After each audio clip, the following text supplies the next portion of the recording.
Greetings, everyone, to History on the Fly. And today, the 31st of July, I'm starting the actual tying adventure, learning how to rotate the vise for one thing. But the other thing I've discovered, it's really difficult to install the cameras to allow viewing the process. Um, it's so different than regular tying or tying on a regular vise that the cameras have to be adjusted differently. So today's an experiment. It may be good, may be bad. Um, I don't know. Here's the two views that I'm able to come up with. This is the first one.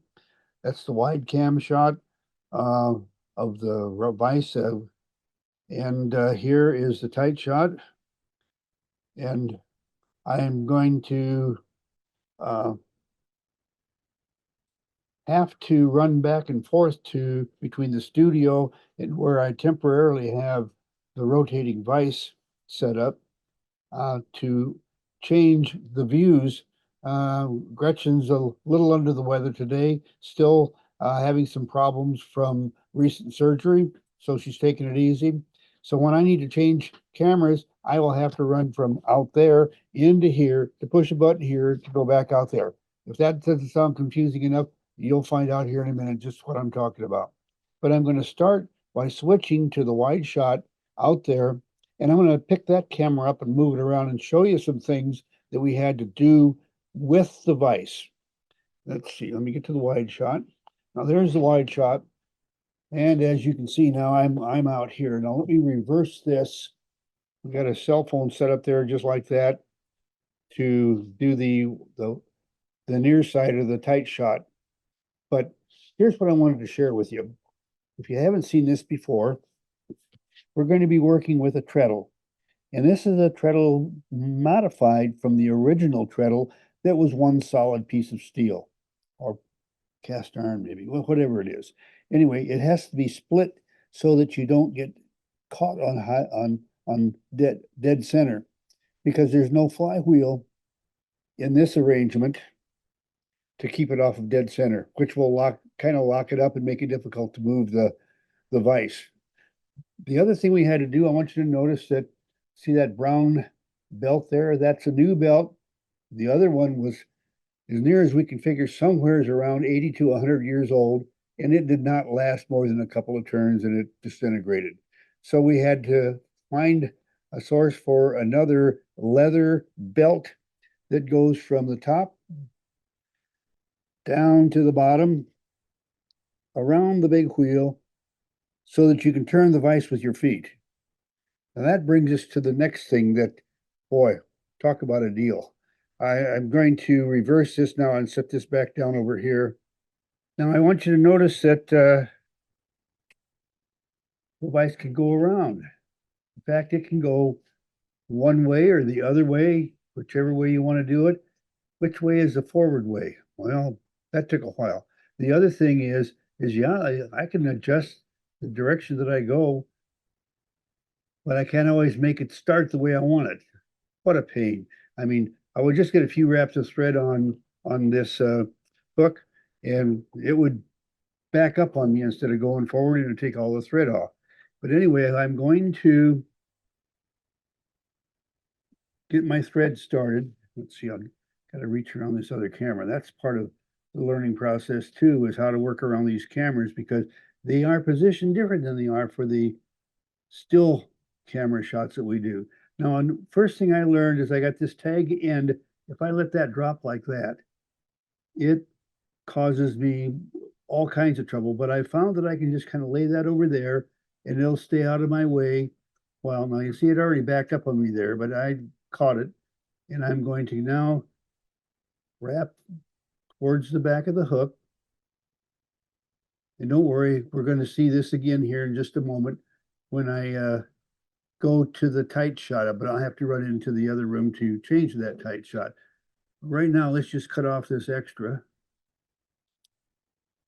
And then we'll continue wrapping towards the back of the hook. Now we get up here where we have to go around the point of the hook. Now there's a couple of things that you can do. You can wrap freehand until you get to the back of the application, or I found that once you kind of get a control of things, you can bring right up to the thread, bring the thread around, and continue rotating. And then we're going to come back forward. And as you can see by the amount of thread that's built up on the hook, I've done this a time or two. And a time or two, it just flat didn't work for me.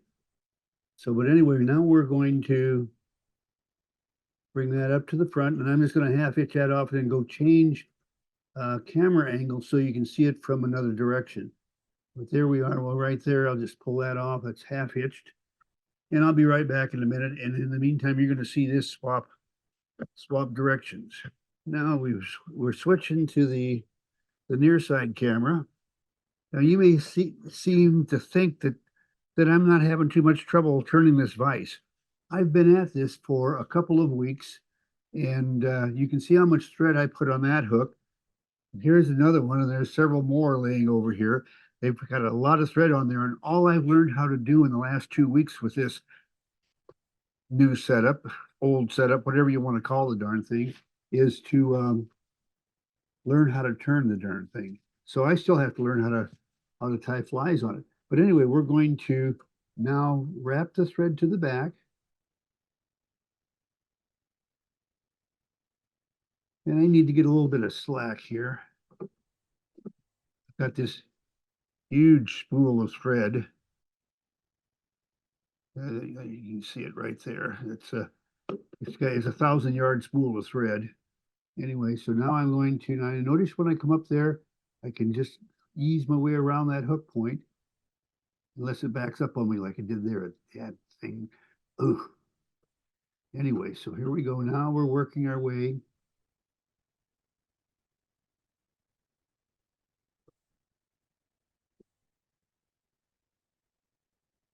And I'll just make one more pass going back. And I better slow up or I'll be breaking my thread. But I can slow up and ease around that point. Now it backs up on me. There we go. I got it. Got it. Okay, let's go back forward. And I'll whip, or I haven't figured out the whip finish yet. We'll get to that here in due course. But right now, I'm just going to half hitch that guy off, go back in, and we'll talk for a minute about the rest of it. Well, if that doesn't confuse you enough, that it wasn't meant to confuse, but it's confused me a bit. And if any of you think it's easy tying with your feet, send me an email. We'll set up an appointment. You can come to Boise and learn how to tie with your feet. Don't say I've never offered anything to all of you out there in viewer land. But anyway, for now, that's a wrap. Literally, I'm just trying to learn how to wrap the thread. Thanks for joining me. Take care now.